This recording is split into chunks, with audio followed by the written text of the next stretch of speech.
चिदानंदी धारा में प्रवाहमान सभी आत्मन साथियों को जय जिनेन्द्र, नमस्कार।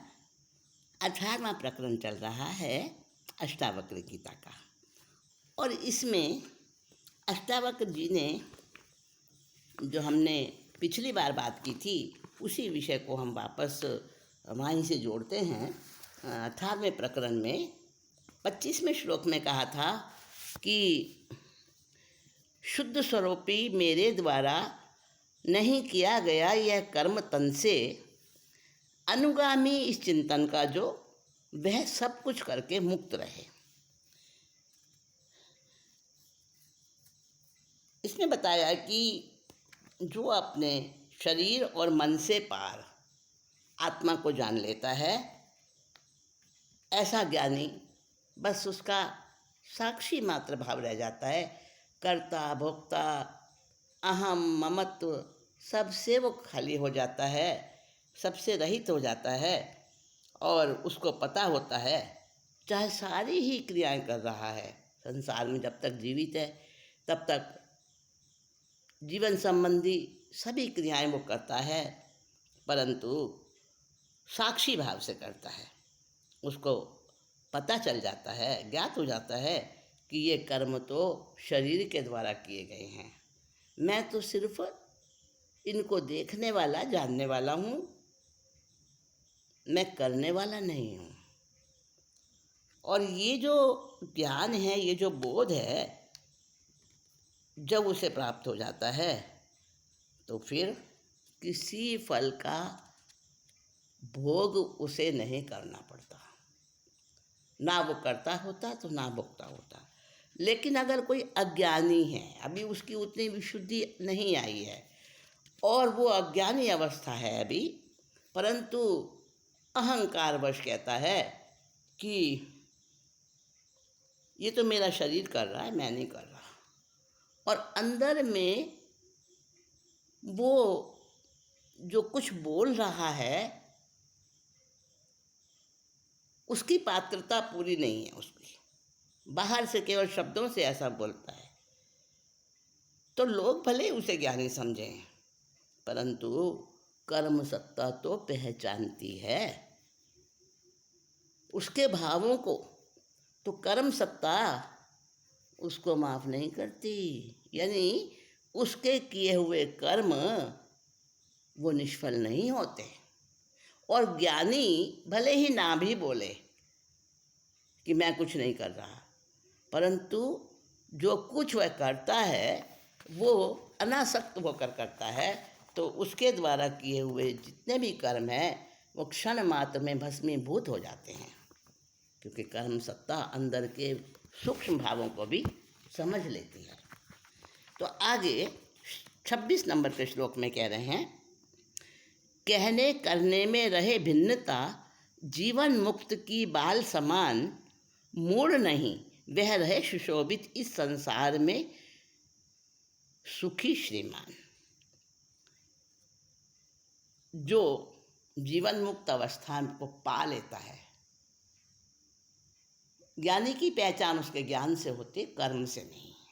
कर्म तो वो सबके समान, सामान्य व्यक्ति जैसा कर्म करता है, किंतु उसका जो ज्ञान है उसी के अनुसार वो ज्ञानी कहलाता है। ज्ञानी की पहचान उसकी जीवन शैली से होती है, उसके आत्मा में जीने वाले स्वभाव से होती है। जैसे नाटक में कोई व्यक्ति, कलाकार अपना नाटक केवल करता है, परंतु अपने वास्तविक जीवन में वैसा नहीं होता।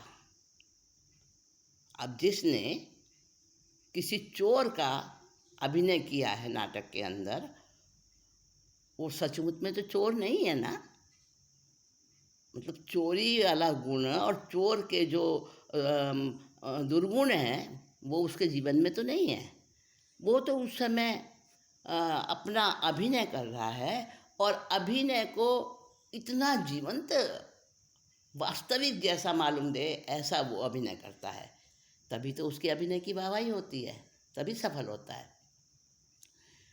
तो जो वो नाटक के समान कर रहा है, वो नाटक अलग है, वो अभिनय अलग है और उसका स्वभाव अलग है। तो जैसे वो उनमें अपने अभिनय में लिप्त नहीं हो रहा है, अंदर से लिप्त नहीं हो रहा है, बाहर से पूरा कुशलता है उसके अनुभव में, उसके अभिनय में कुशलता है, वैसा ही मालूम दे रहा है कि सचमुच में चोर ही है, लेकिन चोर है नहीं वो। तो उसके कर्म जो नाटक में दिख रहा है वो करता, चोरी का काम कर रहा है, हत्याएं कर रहा है, लूटमार कर रहा है, तो वास्तविक जीवन में उसके कार्य भिन्न होंगे। तो ऐसे ही ज्ञानी है, सामान्य जनों के बीच में भी वो असामान्य जैसा रहता है। गिद्ध बहुत ऊंचा उड़ता है, पर उसकी नज़र कहाँ होती है? जमीन पर अगर इतना सा भी कोई मांस या मुर्दा उसका खाद्य पदार्थ हो तो वो वहाँ से भी देख लेता है और तुरंत ही नीचे को आके और अपना उसको चोंच में दबा के उड़ जाता है। बगुला एक पैर पे खड़ा होके ऐसा ध्यान मग्न महायोगी जैसा, परंतु वो जैसे ही कोई मछली उसके पास से गुजरती है फौरन झपट्टा मारता है। इसी प्रकार अज्ञानी के कर्म कितने भी अच्छे दिखाई दें, परंतु उसकी दृष्टि क्षुद्र वासनाओं में ही रहती है। इसलिए अष्टावक्र जी कहते हैं कि ज्ञानी और अज्ञानी के कहने और करने में भिन्नता रहती है, अंतर रहता है। कहने करने में रहे भिन्नता, जीवन मुक्त की बाल समान, मूड नहीं वह रहे सुशोभित, इस संसार में सुखी श्रीमान। इस संसार में सबसे अग्रगण्य व्यक्तियों में, पूजित होने वाले व्यक्तियों में आदरणीय होता है वो ज्ञानी, परंतु फिर भी अहंकार नहीं होता उसके अंदर। और अज्ञानी को भी उसके कर्म से पहचाना जाता है, ज्ञानी को उसके ज्ञान से पहचाना जाता है। आगे कहते हैं, नाना भांति के विचारों से जो थककर शांति पाता है, वह धीर पुरुष न करे कल्पना, न सूंघे देखे न जानता है। जो बहुत सारे संकल्प विकल्पों से हट गया है और अंदर में शांत रूप में प्रतिष्ठित हो गया है, ऐसा धीर पुरुष न कुछ विचार करता है और उसकी इंद्रियों द्वारा भी जो अनुभूतियाँ होती हैं, हाँ इंद्रियाँ तो है ना, आँख है तो आँख से दिख भी रहा है, कान से सुन भी रहा है, जीभ से जो खा रहा है उसका स्वाद भी आ रहा है, सब कुछ अपनी अपनी इंद्रियां अपना अपना काम कर रही हैं, परंतु वो कुछ नहीं कर रहा। वो अपने आप में कैसा है? संसार के भोगों को भोगता हुआ भी अपने को उनसे अलग रखता है। जब संसार के सारे भोग नीरस लगते हैं उसे, तभी तो सन्यास का जन्म होता है। वह सन्यासी वास्तविक है। सन्यास लिया नहीं जाता। हाँ, व्यवहार में कहते हैं सन्यास लिया, परंतु सन्यास लिया नहीं जाता। सन्यास तो अंदर में घटने वाली एक घटना है। इसी तरह से मोक्ष बाहर नहीं, मोक्ष अंदर में स्थिरता और शांति और उपशांत दशा होने की एक विशेष अवस्था है। मुमुक्षु और मुमुक्षु नहीं, मुमुक्षु गैर मुमुक्षु नहीं वह पुरुष, समाधि विक्षेप रहित। ना उसमें समाधि है, ना उसमें हलचल है, ना मुमुक्षु भाव है, ना अमुमुक्षु भाव है। मुमुक्षु गैर मुमुक्षु नहीं वह पुरुष, समाधि विक्षेप रहित, महाशय ऐसा ब्रह्मतुल्य, निश्चय से देखे जग को कल्पित।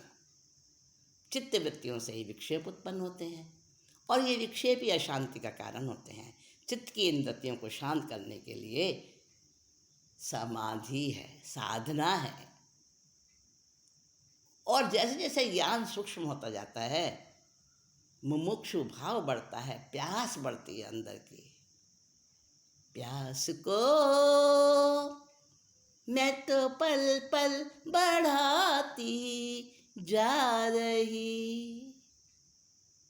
बस प्यास को बढ़ाते जाना है, पानी अपने आप मिल जाता है। जितनी प्यास बढ़ेगी ना, उतनी खोज गहरी होगी।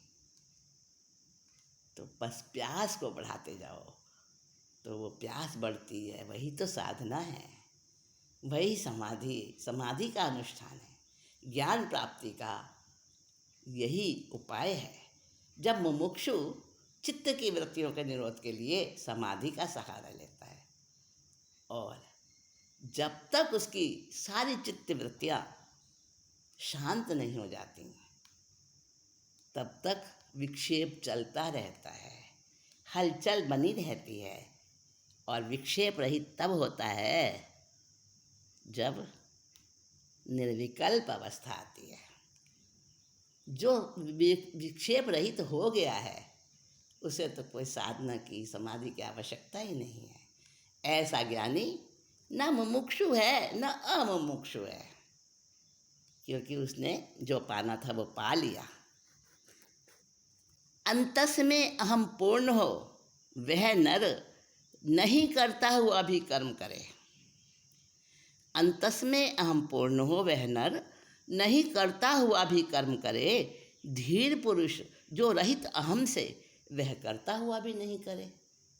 सीधी सिंपल बात कही है कि जिसके अंदर में कर्तृत्व का अहंकार है, वो बाहर में चाहे नहीं भी करे तो भी उसका कर्म बंधन है। और जिसको साक्षी भाव समझ आ चुका है, वो चाहे सब कुछ करे, भोगता हुआ भी अभोगी है, करता हुआ भी अकर्ता है। होता चित्त सुशोभित जो कर्तव्य स्पंद आशा विरहित। ऐसा चित्त जिसका ठहराव पा गया है, ना वहाँ कर्तव्य है, ना वहाँ स्पंदन है, ना वहाँ आशा है, इन सब से विरहित हो गया है चित्त। होता चित्त सुशोभित जो कर्तव्य स्पंद आशा विरहित। मुक्त पुरुष का चित्त रहता संतुष्ट, उद्वेग संदेह रहित। ना उसमें उद्वेग होते, ना उसमें संदेह होते, ना कोई शंका होती, ना कोई विकल्प होते। तो जिसकी जीवन मुक्त अवस्था आ चुकी है, उसके लिए तो उसका चित्त ठहर जाता है। और उसकी दशा कैसी हो जाती है? मन होते हुए भी अमन जैसी हो जाती है। सब कुछ है इंद्रियां उसके पास, परंतु वो अनिंद्रिय जैसा हो जाता है। आगे बताते हैं ऋषि अष्टावक्र। निमित्त या हेतु बिन करता वो ध्यान और सब कर्म करे। निमित्त या हेतु बिन करता वो ध्यान और सब कर्म करे। मुक्त पुरुष की ध्यान या चेष्टा में भी नहीं प्रवृत्ति रहे। चाहे वो ध्यान करे, चाहे वो सांसारिक कर्म करे। जो मुक्त हो चुका है विकल्पों से, द्वंद्वों से, ऐसे मुक्त पुरुष की चाहे ध्यान हो, चाहे कोई चेष्टाएं हों, उसमें कोई प्रवृत्ति नहीं होती। उसकी अंदर की प्रवृत्ति उसकी वहीं ठहर जाती है। मंद बुद्धि यथार्थ को सुन भी मूढ़ता को ही होता प्राप्त। जो अज्ञानी है, बालक बुद्धि वाला है, तुच्छ बुद्धि वाला है, वो यथार्थ को सुन भी ले, उसे सुनना भी मिल जाए। हालांकि तो सुनना भी बड़ा भारी पुण्य उदय होता है, तब गुरु की वाणी सुनने को मिलती है। लेकिन मान लो उसके कोई पुण्य से उसको सुनने का अहोभाग्य मिल जाए, और ऐसे सुंदर अवसर पर भी वो सुन भी लेता है, पर वो उसका सुनना भी मूढ़ता को ही बढ़ाता है।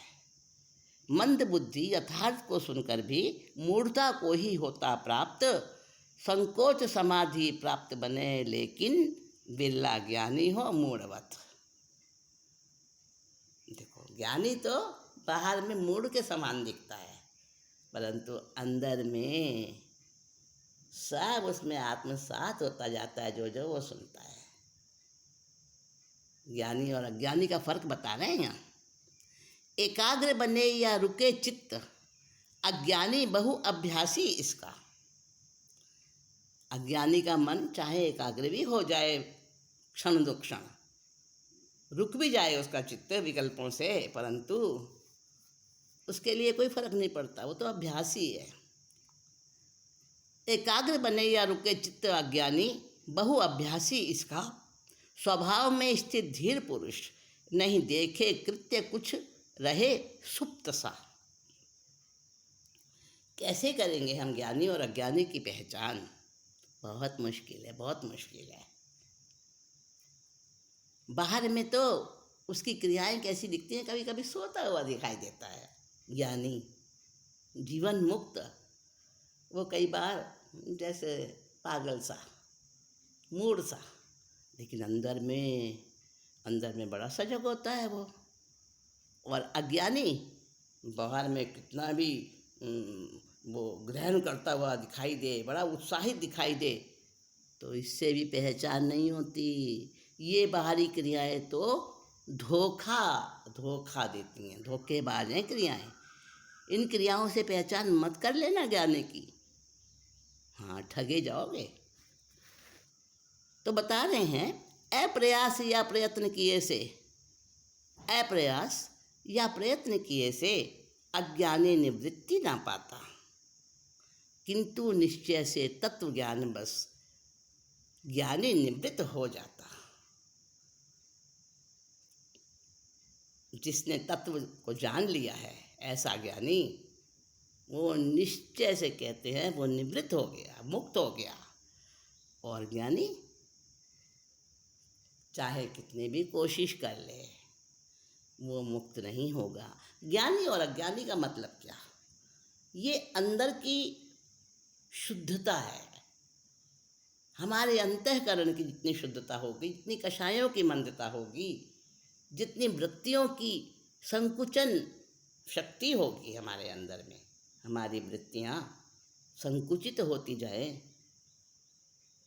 और इंद्रियाँ गुप्त होती जाएं, वो हमारी स्थिति आत्मा की प्रगति की ओर हो रही है, ऐसा भाव रहता है। और वो प्रयास बढ़ते बढ़ते, अभ्यास बढ़ते बढ़ते बस निवृत्ति की ओर ज्ञानी बढ़ता जाता है, क्योंकि उसने तत्व को जान लिया। और जिसने तत्व को नहीं समझा, तत्व का मतलब अंदर का वो सार जिसके आगे संसार फीका है, जिसके सामने सब कुछ तुच्छ है, ऐसा सार प्राप्त कर लिया, वो बाहर में चाहे कुछ करे या ना करे, उसकी दशा तो मुक्ति की ही है। आत्मा जो शुद्ध बुद्ध, पूर्ण प्रिय, प्रपंच और दुख रहित सदा, इस दुनिया में अभ्यास पारायण पुरुष उसे नहीं जाने कदा। हाँ देखो, अभ्यास से भी नहीं प्राप्त होता। यहाँ ये बात बता रहे हैं कि अभ्यास करने से भी वो स्थिति नहीं आती है। आत्मा शुद्ध है, निखालिस है, उसमें विकृति नहीं है, किसी समय नहीं है, बोध स्वरूप है, ज्ञान स्वरूप है। उसको जानने के लिए तो बाहरी ज्ञान की कोई आवश्यकता ही नहीं। वह पूर्ण है, प्रपंच रहित है, दुख रहित है। ऐसी आत्मा ही हमारा स्वभाव है। हमने तो भूल से शरीर को, मन को, अहंकार को, बहुत सारी फालतू की चीज़ों को अपना स्वभाव मान लिया। ये भ्रांति है। इस आत्मा को जानने के लिए बस ये भ्रांति हटनी जरूरी है। और अभ्यास हो करते करते पहुंच जाना। संसार में बड़ा प्रचलित है ये बात कि practice makes a man perfect. अभ्यास को बड़ी महत्ता दी गई है, लेकिन यहाँ अभ्यास उसको भी झुठला रहे हैं। लोग अभ्यास परायण होकर आत्मा को जानना चाहते हैं, वो कभी नहीं जान पाएंगे उसको, क्योंकि अभ्यास से अहंकार भी बढ़ता जाता है। चित्त की वृत्तियां शांत होने के बजाय और विद्रोही बनती जाती हैं। संसार का आकर्षण ही ऐसा है कि वो मन को बाहर ही बाहर खींचता है, बाहर ही बाहर खींचता है। तो अभ्यास भी बंधन बन जाता है। जबरदस्ती अभ्यास करेगा ना तो बंधन ही है एक प्रकार का। जब तक अंदर की विशुद्धि ऑटोमेटिक नहीं होगी तब तक अभ्यास भी उसके लिए वो भी बंधन का कारण है। आत्मज्ञान तो भ्रांति के मिटने से ही होता है और वो एक स्वाभाविक प्रक्रिया है। धीमी है परंतु स्वयं से होगी, करने से नहीं होगी। मतलब कहने का ये है कि हम करना चाहते हैं, करके उसको पाना चाहते हैं, वो नहीं होगी। मोक्ष प्राप्ति अभ्यास कर्म से अज्ञानी को होती नहीं, किंतु मुक्त और स्थिर रहता अभ्यास क्रिया के बिन ज्ञानी। अज्ञानी को केवल अभ्यास करने से वो शक्ति नहीं प्राप्त होगी, वो योग्यता प्राप्त नहीं होगी। और जो अनायासी बिना अभ्यास के ही जिसके अंदर में आत्मसात हो गया है ज्ञान और बोध स्वयं का, वो अभ्यास क्रिया के बिना ही मुक्त और स्थिर बन जाता है, वही ज्ञानी है। ब्रह्म हो जाने की इच्छा से, ब्रह्म हो जाने की इच्छा से मूल ब्रह्म नहीं बन पाता। ध्यान देना, ब्रह्म हो जाने की इच्छा से मूल ब्रह्म नहीं बन पाता। धीर पुरुष बिन चाहे भी पर ब्रह्म स्वरूपे बन जाता। पोषक है अज्ञानी नरही इस निराधार दुराग्रही जग का। अज्ञानी को इस जगत का पोषण करने वाला बताया है। पोषक है अज्ञानी नरही इस निराधार दुराग्रही जग का। छेदन क्रिया ज्ञानियों ने ही जड़ से अनर्थ मूल इस जग का।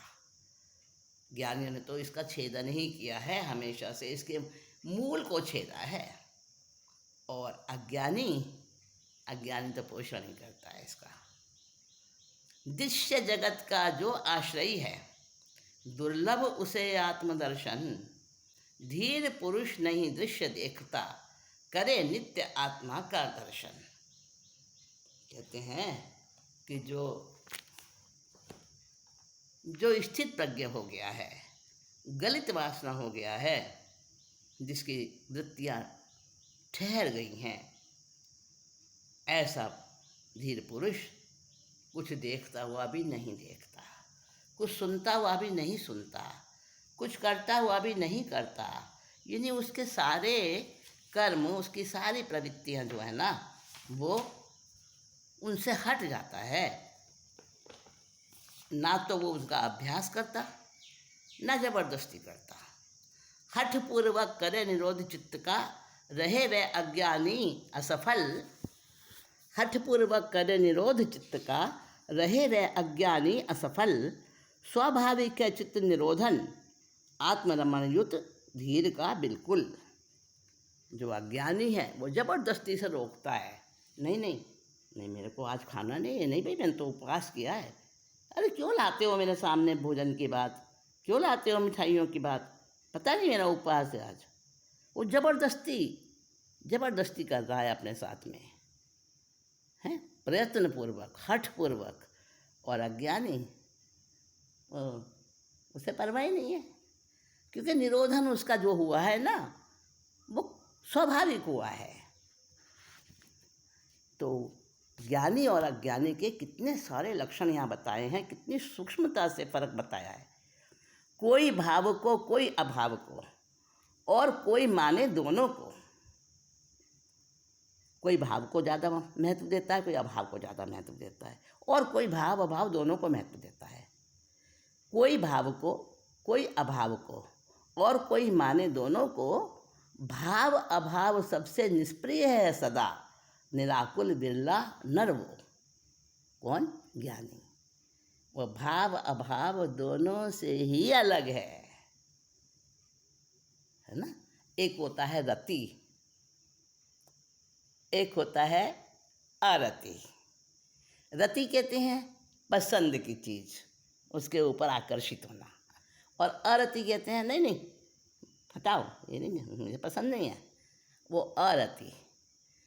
और रति और अरति दोनों से परे जब हो जाता है तब उसको कहते हैं विरति। वो है वीतरागता। तो ऐसा ही ज्ञानी है, सबसे निष्प्रिय है, स्वाभाविक होता है वो, जबरन नहीं, सप्रेस नहीं, संयम, दमन नहीं, संयम। शुद्ध अद्वैत भाव की भावना करे मगर न जाने मोहवश, आजीवन रहते सुख से विरहित, इसीलिए वे कुबुद्धि पुरुष। अब कुबुद्धि पुरुष यानी अज्ञानी की बात बताई है कि कैसे वो जीवन भर वो सुख को प्राप्त नहीं होते हैं। क्यों? क्योंकि शुद्ध अद्वैत आत्मा की तो भावना करते हैं, इच्छा तो करते हैं, मगर मोह नहीं छूटा है, तो मोह में उसी से जुड़े रहते हैं, इसीलिए जीवन भर दुखी ही रहते हैं। मुमुक्षु पुरुष की बुद्धि नहीं रहती आलम्बन के बिना कदाचित, जबकि मुक्त पुरुष की बुद्धि रहे निष्काम आलम्बन विरहित। देखिए, मुमुक्षु का अर्थ यहाँ अलग ले लिया। मुमुक्षु का अर्थ यहाँ बताया जिसको मोक्ष की इच्छा है, कामना है, और मुक्त जो कामना से भी मुक्त हो गया। तो मुमुक्षु को किंचित अज्ञानी कहा है कदाचित किसी अपेक्षा से। तो मुमुक्षु पुरुष की बुद्धि नहीं रहती आलम्बन के बिना, जबकि मुक्त पुरुष की बुद्धि रहे निष्काम आलम्बन रहित। उसने आलम्बन भी छोड़ दिए हैं सारे, क्योंकि जिसने खुद का आलम्बन ले लिया, जो केंद्र में स्थित हो गया वृत्त के, एक सर्कल होता है ना वृत्त, उसका एक केंद्र होता है। ज़्यादातर तो परिधि पर रहते हैं हम, और परिधि का कोई अंत नहीं होता, कभी अंत आता ही नहीं। और जितना जितना हम केंद्र से निकट होते जाते हैं, छलांग लगानी उतनी ही सरल होती है। तो जब केंद्र से निकट आ जाता है तो वहाँ पर वो लगा देता है छलांग, और फिर मतलब निर्भय हो जाता है ना, फिर उसे छलांग लगाने में डर नहीं लगता। और जो अज्ञानी है, भयभीत हुआ नर विषय बाध से चित्त निरोध की शरण खोजे, एकाग्रता वाली पाने को सिद्धि पहाड़ की कंदराएं खोजे। कहते हैं कि ये अज्ञानी जो है एकांत में जाना चाहता है, पहाड़ की गुफाओं में, जंगलों में, सूनी स्थानों पर। नहीं, मुझे नहीं अच्छी लगती भीड़ भाड़, मेरा तो एकाकी हो गया हूँ। परंतु वो एकाकी पना उसका केवल बाहर का दिखावा है, और ज्ञानी को तो